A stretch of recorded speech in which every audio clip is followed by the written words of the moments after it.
Yes, Dr. Anthony Rizzi is director and founder of the Institute for Advanced Physics. He gained worldwide recognition for his pioneering work in theoretical physics, holding degrees from MIT, the University of Colorado, and a doctorate from Princeton University. He's also the author of The Science Before Science, A Guide to Thinking in the 21st Century. And in 2007 and 2008, you may have seen Dr. Rizzi with Marcus Grodi. EWTN aired a series for families on the science before science. It's a great pleasure to have you back with me, Dr. Rizzi. Thanks. Oh, it's great to be with you, Al. You have to work with me on this because I'm a little baffled. Okay. This is, as I understand it, scientists at CERN, the European High Energy Physics Consortium, have announced the discovery of a particle that can travel faster than light. Okay. Is that true? Well, that's what the media has been reporting. You know, Okay. They've been reporting that we now have a violation of Einstein's general relativity. You know, someone came up to my mother the other day and said, oh, now even Einstein's been proven wrong. The idea that's floating around is, you know, we don't know anything. Tomorrow, everything we think we know can be proved wrong. Yeah, I mean, I thought the only absolute that we had in the universe was the speed of light. Yeah, that's what people tend to think, you know, and it's really not true. The bigger picture here is that, you know, the way science works is that even if this turns out to be right, and I should say right off the bat that it's a very low chance that it will turn out to be right, because these group of scientists really basically turn to America and ask people to do the science here to check them because they expect that they're going to be proved wrong. Yeah. But if it does turn out to be right, it's not something so that people think, because science doesn't grow by the appearance that by just destroying everything that came before it. It won't destroy relativity any more than relativity destroyed Newton, even though that's the myth. It's because our knowledge builds and it grows, and we learn the limits of our knowledge, but it doesn't destroy what we knew before. If it did, there would be no point in continuing to try and understand, which is, you know, totally against, you know, the Pope's been emphasizing this point in when he was in the German Parliament recently, where he said we have to learn to listen to nature again. We've left nature and we've left our minds, and the truth is what we're made for, and we have to return to listen again. You know, this is you know part. You know, Charles Krauthammer had this very interesting article recently where he said, "The world we know it," I'm quoting, "the world we know it is on the brink of disintegration." And he's basically talking about this discovery because this is the way people think that our base knowledge, which is our physics, how volatile they think it is. Yeah, I mean, something must have been wrong to account for a result, if we know anything about the universe, a result which is supposed to be impossible, right? Well, the thing is that we have so much evidence. For example, these little particles that they're talking about called neutrinos. Yes. They're like better than X-rays. They can go right through the Earth without even noticing it. So they're very hard to detect. So this is a very hard experiment they're doing. That's number one. And number two, you know, we have evidence of how fast these things travel already. There's a supernova, and that's when a star, you know, when a star burns up all its fuel, it collapses, and it makes a giant implosion. And when that happens, they crash into each other, and it sends these little particles called neutrinos in all directions, tons of them. Okay. And so when this happened in 1987, you could look up in the sky, and you could actually see this supernova. It was, you know, you had to be looking for it, but you could see it. And actually the star is that blew up is like 200,000 light years away. That means it took light 200,000 years to get here. Now, that means that explosion actually took place 200,000 years ago. But the point is that when those things crushed together, then that star fell together. It created all those neutrinos, right? And they sent them on their way here to take 200,000 if they're going close to the speed of light to get here. At around the same time, light was also created. Now, if you do the calculations, a simple calculation, you can figure out that if the neutrino, by the way, the speed difference they found for these neutrinos, if it turns out to be right, I'll give you an idea of how small the difference is. You know, I asked my kids, How much difference do you think they found? You think it was 1,000 times faster than light? You think it was a million? And my kids came up with big numbers. Most of them said 1,000.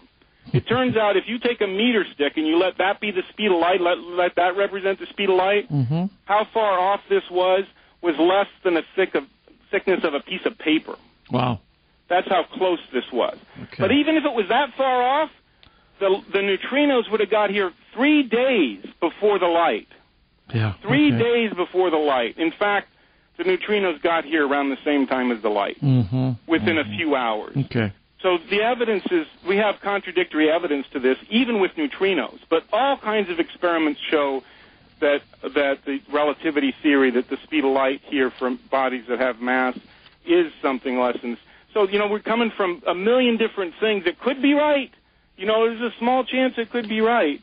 But even, like I say, even if it's right, it doesn't mean that relativity was totally abolished. It just means we now know some more physics, some more things about the world that we didn't know before. So Charles Krauthammer shouldn't despair.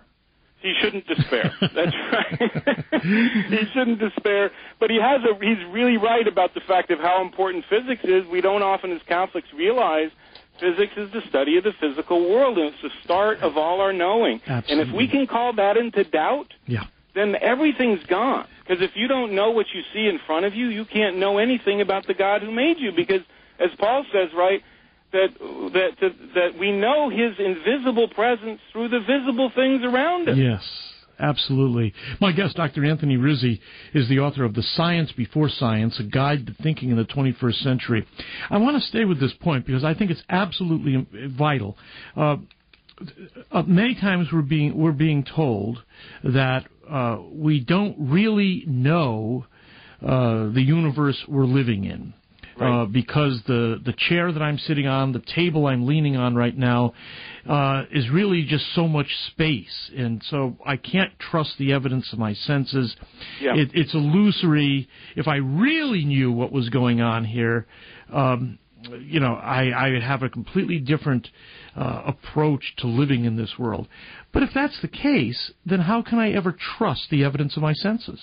That's right, and that's true, and that's the way people are taught, and this is what's scary because the physics that they don't know, and it's partly our fault as physicists, is we haven't taken, and it's largely our fault as physicists actually, we haven't taken the really important physics and taken it out of the equations we write it in and explained it in a way that shows that it doesn't disagree with common sense. It starts with common sense. If you can't see and trust what you see, then how are you going to build upon that? And, the questions you ask come from what you see. Right. And if it turns out that everything you see is wrong, then where did you start? You didn't even get off the ground. Yeah. And this is really pivotal importance because what happens is if people can take away from you this basic trust of your senses, they can control you completely. I've noticed that atheist apologists often like to do this, in fact. They like to imply to us laymen, they may be a specialist in the area of biology or a specialist in the area of physics or, some area of great expertise, scientific expertise, and they like to imply to us laity that we don't really know anything about the universe because of what we know is so imprecise, it is so distorted compared to what they know as specialists. Yeah. And they point out, well, you probably think that the sun rises in the east and sets in the west. Mm-hmm. See, that's the evidence of your senses. You can't trust those. Now, what do you say to that?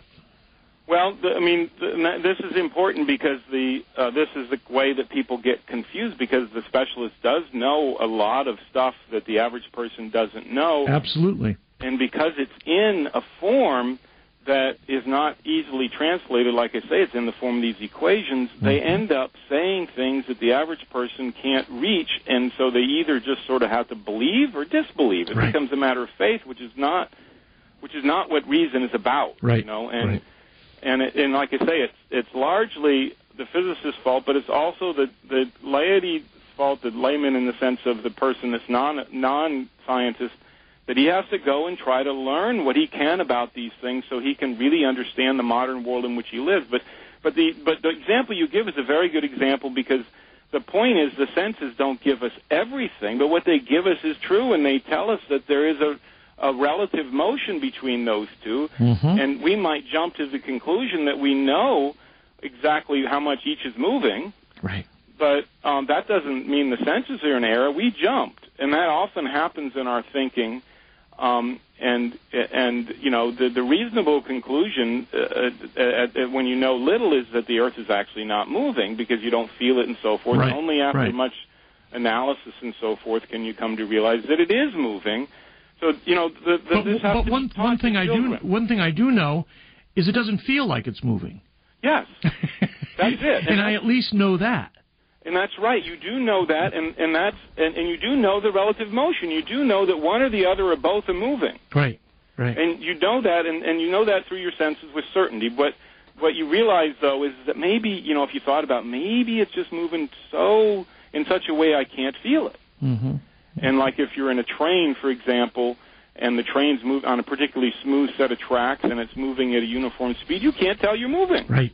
Right. And if you thought about that, you'd say, maybe the same thing's going on with the Earth. Yeah.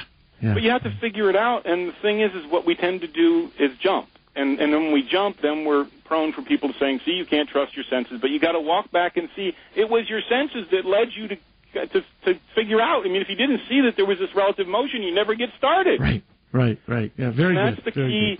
You know, the key really here is that we can't have a stable common sense like we did in the 13th century unless we know something about modern science, because what will happen is even when there aren't these atheists trying to beat this drum to get you to become an atheist, there is science out there waiting to confuse you. And unless we as a church start spending some time learning, not having all the equations, but learning just the basics of how we know the simple things we know, we're going to be prone to not trusting, really believing what we know. Yeah. You know, it's a funny thing to say, but we don't really think we know what we know. Yeah. No, and you hear people like the result is really catastrophic, because you have things like, you know, where you don't feel like you can defend the difference between a man and a woman because you don't believe your own eyes. That's right.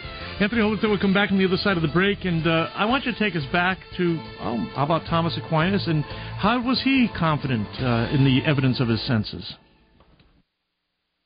Him Family Dentistry continues to offer pain-free dentistry and innovative ideas that will make you shake your head in disbelief. In addition to one-visit crowns, Him Family Dentistry offers Invisalign. Invisalign is an invisible teeth straightener and alternative to braces that allows you to eat what you want and remove them when necessary and with none of the irritation and soreness. To save time and discomfort, call Him Family Dentistry at 734-421-0121. That's 734-421-0121. Adopting older children means lots of changes all at once. They get a new home, a new family, maybe even a new country. With all those transitions, should you start homeschooling them too? Today on Homeschool Heartbeat, guest Mary Austin shares her family's perspective on this question. Mary Austin has joined us this week to talk about adoption and her family's experience. Mary, some of your children were already school age when you adopted them, and you've chosen to homeschool. How has homeschooling played into your children's adjusting to their new life with your family? We've been homeschooling since 1994, so it was natural for us to homeschool our adopted kids, too. Homeschooling is really great for the newly adopted older kid. First of all, since they haven't always been in your family, they're playing catch-up in the relationship department. They really need time to bond with mom and dad. And sometimes due to life circumstances or needing to learn English, they're also behind in school. Homeschooling gives kids extra time with parents, and parents can really personalize their education and address any gaps. Now, I'm going to be honest here. Homeschooling a child who's come home at an older age is not easy. It takes patience. I've had to be so creative and persistent teaching our older adopted kids, and God has really been working on my weak areas through that process. But here's the awesome thing. We serve a God who's able to do more than we can ever hope or imagine. He is able even when we are not. Well, Mary, it's great to hear your family's perspective on homeschooling. This could really be beneficial to our listeners who are considering some of these questions even today. And until next time, I'm Mike Smith. Are you considering the possibility of adopting? HSLDA has compiled a list of resources to help you start exploring this topic.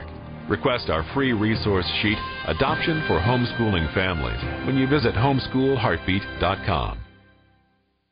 In 1921, a bishop and future cardinal, disguised as a priest, knocks at the convent in San Giovanni Rotondo. He's sent there by the Holy Office to secretly investigate Padre Pio.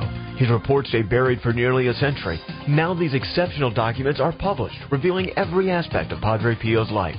He admits under oath to the phenomenon of bilocation and the detailed story of his stigmatization. Padre Pio, Under Investigation, is at the online store at AveMariaRadio.net. That's AVEMariaRadio.net.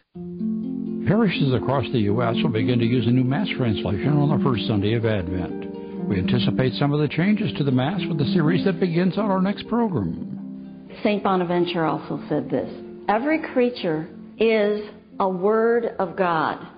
So, everything that is created is brought into existence by what? God's Word, a word. And every creature expresses to us what? God, the reality of God, the mystical realities. This is Henry Root, your host for Putting On the Mind of Christ. Professor Barbara Morgan begins our study of the New Mass translation with her study of words and why they matter. Listen to Putting On the Mind of Christ this Sunday afternoon at 3, encoring Saturday afternoons at 6 on 990 WDEO, 1440 WMAX, and AveMariaRadio.net on the Internet.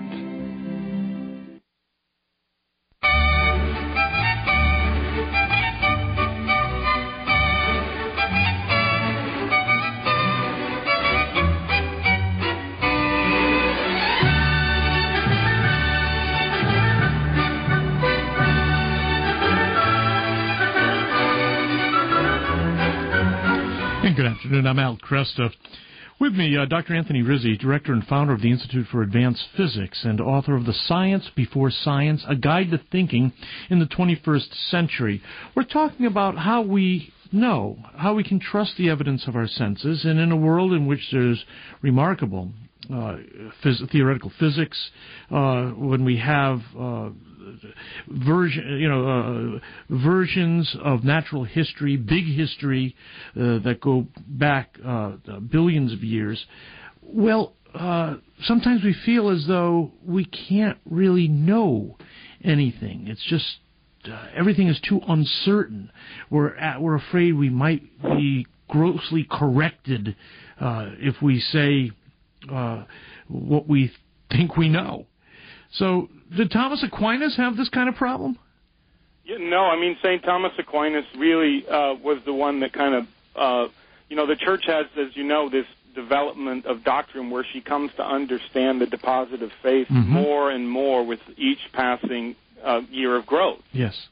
And one of those really growth spurts was when St. Thomas Aquinas basically brought into Catholic thinking in a very stark way the thinking of Aristotle, who had figured this stuff out in a very scientific way. He'd figured out how to look at the world and understand, I like to say that Aristotle is common sense made rigorous. Yes. And he understood that you start with your senses. And, of course, the Church always knew that, like she knows all different things, but she grows in her understanding and really owned that really root part of her understanding with Thomas Aquinas. And he said, look, everything we know comes through the senses. Yeah. And, this is, again, you see it like in the Deposit of Faith where Paul says that, he was talking to a group of people that needed to be admonished a little, and he said, you have no excuse. You know of the invisible God through the visible things around you. That is right. And he didn't say that you knew it sort of like by beaming into your head, but when you see those things around you, you know.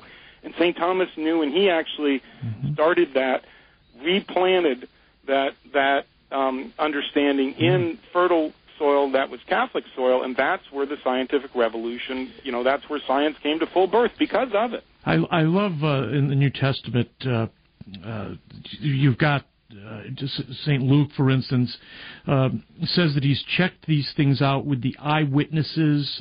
In 1 John, it begins, what our eyes have seen, what our hands have handled, this we proclaim to you regarding the word of life. When St. Paul wants to make his point about the historicity of the resurrection, he talks about that Jesus the risen Christ had been seen by more than 500 brethren. The implication being, hey, if you want to know if this is true, go ask them. They saw it.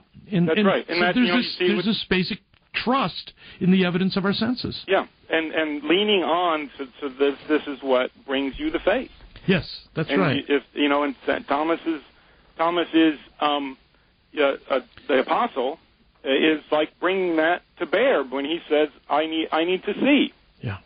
Now, but right? And when he sees, because he saw, we can believe. Yes. If I go to a scientist today and I say, listen to this medieval monk and this ancient philosopher, are they going to be impressed? No, because the link between common sense and modern science was broke at the scientific revolution, and it needs to be it's always there. If you didn't start with what you see here and so forth, you wouldn't go anywhere. But the problem is that intellectually we've grown with this deformity. Tell me about that. Tell me about how it was broken. Well, what happened is that when the scientific revolution came about around the 1600s with a man named Descartes. Mm-hmm. And Descartes, you can remember it because Descartes really put the cart before the horse. And here's the way he did it. He did it in the following way: and this is the important thing. That is, he did something really wonderful.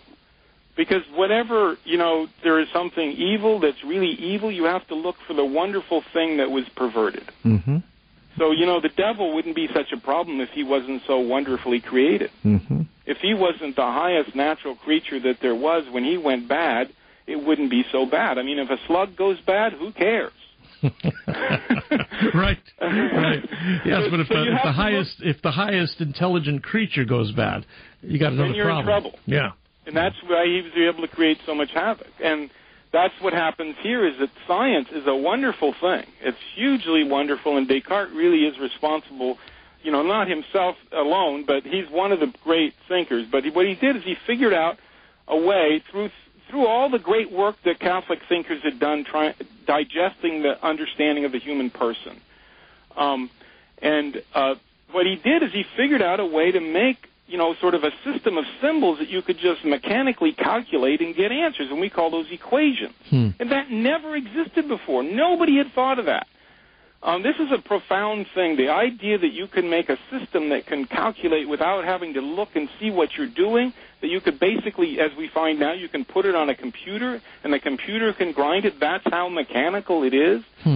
That way of thinking was very powerful. In fact, he did that in mathematics in the 1600s, and math shot through the roof. In the next 200 years, more was to be discovered in math than had been discovered in all the preceding centuries because of the wonderfulness of this method. But what happened is, because you now can just write down an equation, and then you can turn the crank, you can, if you want, stop asking questions of what does it mean, and simply turn the crank and get answers. As if you found a homework machine as a kid and you never had to learn anything because of it. Interesting. And this is what happened, is that we gradually started thinking equations were the world, and we start thinking in our head, and this is where legalism comes in the culture. And of course, where does the equations exist? They don't exist out in the world. They exist in my mind. And this is where the Descartes comes before the horse, because he developed a whole philosophy based on, you don't know the world through your senses. You only know yourself, and then you have to figure out whether the world's there through knowing yourself. And this is how he put Descartes before the horse. He did it by not realizing the place of this method, by thinking the method substituted for understanding, and that gave him a habit that made him start in his mind, and therefore he thought everything starts in your mind. And can you imagine if we look inside of ourselves instead of at the world for reality? Well, I mean, it's like taking your eye out to examine your eye. Yes. You end up in an impossible situation. So he by systematically doubting the evidence of his senses, he's pushed back upon relying on his own subjective consciousness of his self. Yes. And what happens when the self ceases to feel substantial? Yeah, I mean, the thing is the only reason that we know, in fact, the only reason we know we're a self is by looking on, wow, look, I know that rat, I know that cat, I know that dog. That's right. And if I cease to know the dog and the cat, then I cease to know that I know, and then I disappear. Yes. I mean, anything substantial, as you say, disappears, and this is where we're at now. This is the way things are defended. Instead of going back to nature, as the Pope mentioned in Germany, we constantly go back to our own thinking instead of things. And this goes back to what we said, you've got to start with the senses. And we have this great method, and the problem is we have to use this method rightly and put it in its right place and realize that it's given us all kinds of good things. Yeah. But when you have the equation, I don't have the reality. As soon as I say when I have the equation, I have the reality, I'm becoming Descartes. I'm putting Descartes before the horse. You've preferred the abstraction to the concrete thing. The abstract, in other words, you take the system that embodies, allows you to do calculations about the world as the world instead of what you, in other words, when you look at the world, you take and you put that stuff in your equation, and then you encase it in that equation, and then you take the encasement for the reality. Yeah. You have to unencase it and then look at the reality, and that's what we haven't learned to do. As Catholics, we sometimes do this with the faith. Instead of letting the faith bring us to our Lord and to the truth, we sometimes let the encasement of the system be substitute for him. And, of course, our Lord warned us about this, right? This is the Pharisees. But the thing is, with the modern scientific method, we can become Pharisees on steroids.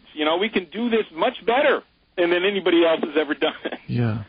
Now, how, among your colleagues, how aware are people of this really, it's a very practical problem, actually. How aware are they of it? Well, I would say most of my colleagues are totally unaware. They don't think philosophically. They do not think, and I hesitate to use the word philosophically because it's just normal thinking. Yeah, fair enough. That's true. I understand what you're saying. And this is the preservation of common sense. Yes, it's common sense, right? But it's made rigorous, so it's a science. So you can call it philosophy. But oftentimes when people use the word philosophy, they think of some complex, abstract thing you can't understand. But it's just simple stuff. Chesterton had this great statement when St. Thomas says profound philosophical things like Johnny is good. That's real. That's what you mean by thinking. Yes. It doesn't have to be complex, abstract stuff that doesn't relate to anything the way we think it does. It takes work to get to it, but it's not that. But the philosophy, the thinking is not really. If people understood how much scientists have had these basic ways of thinking boiled out of them, and therefore the head of our culture has had these basic ways of thinking, they would be much more scared. And you can see it in the numbers. Only 7% of top scientists even believe in God. Yeah. Only 7% even believe in God. We're not talking about any type of Christian faith. Only 7% of top scientists even have any kind of belief in God. Mm-hmm. And that's because the ordinary way of thinking that the world runs on is disappearing because the method allows you to get answers without having to really understand. And I tell you, when we take... They mistrust pre-theoretical thinking. They mistrust basic thinking. I mean, ordinary thinking that does involve abstraction. When I look at a yield sign and I say that's a triangle, that's an abstraction, but it's just basic level thinking. Right. Because I see another yield sign, it's a different triangle, but I can see they're both triangles. That's abstract. But it's not the kind of abstraction people now have exclusively call abstraction. Yes. It's simple, ordinary. And because we have trouble thinking even that ordinary thinking as thinking, we want to diss it. And it's catastrophic. It's murder. We're going to talk again, Anthony. This is great stuff. Let's get together in the next week or so if we can. Sure. I appreciate your work so much. Thank you. Dr. Anthony Rizzi, the science before science. This program is made possible in part by CatholicBusinessPages.com, dedicated to helping grow businesses for a strong community of faith and Christian values. CatholicBusinessPages.com is your online directory resource for connecting you with businesses that have taken a strong stand to support those values that impact our lives. If Christian principles make a difference in your life, then CatholicBusinessPages.com will link you to business professionals who care about the values of our nation. CatholicBusinessPages.com, a great place to get connected. Why do kids do what they do? I'm Dr. Ray Garendi. Because, you want a better answer? Because they're kids, for the most part. There, commentary's over. But actually, I have another minute to talk, so I'd better draw this out. If you want 3 reasons why children do what they do, that will gobble up most of the reasons behind their behavior, try these. 1, I felt like it. 2, those guys do it. And 3, I thought for sure I could get away with it. Children are not generally complex creatures. Much of what they do is impulsive, based upon the whim of the moment. If we look too hard for psychological reasons underlying every piece of behavior or apparent pathology that our children throw at us, we'll become confused. We will oversee psychological aberration, when in fact, in most cases, none exists. Kids are kids. Is that not a profound statement? I'm trained to make those kind of statements. I'm a psychologist. And as such, they are capable of all manner of behaviors. Once, twice, 3 times. A wise mother once said, expect anything from children. I think that's pretty good advice overall.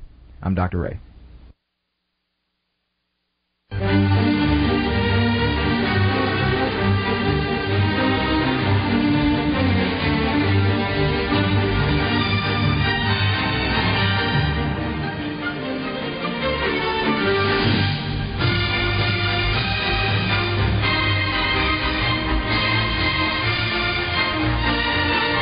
Good afternoon. I'm Al Kresta. And Dr. Anthony Rizzi's book is called, again, The Science Before Science, A Guide to Thinking in the 21st Century. We'll have to have Anthony back. I'll tell you, I am, how can I put it? One of the things that irks me most are intellectual bullies. I don't like to see people with, who spend a lot of time in advanced thinking in various disciplines use that to put down the heartfelt convictions of everyday people, because I see it all the time. This much of what goes on in this present debate among the so-called about the new atheists. A lot of this is intellectual bullying, and people get intimidated by it. And people, people like Anthony, who have made his own serious contribution to theoretical physics, he knows that no, we can trust the evidence of our senses. Now, this doesn't mean that that our senses tell us everything. That's not what I'm saying. But it means that if you, in fact, do think that the universe has a sense of design to it, you should trust that insight. If you're walking along the road and you see a turtle on top of a fence post, you don't know how it got there. But you know what? It's probably good to think that somebody put it there, right? You wouldn't just say, I don't really know how that got there. You'd come to the quick conclusion that somebody put it there. Now, you might be wrong, but the way you find out you're wrong is by trusting the observation that you began with and working with the conclusion that you presumed. But you have to start with that impression. And when we look at life, as St. Paul says in Romans chapter 1, 18-32, when we look around us, the universe does appear to have a designed quality to it. And we ought to trust that basic common sense observation. I'm Al Kresta.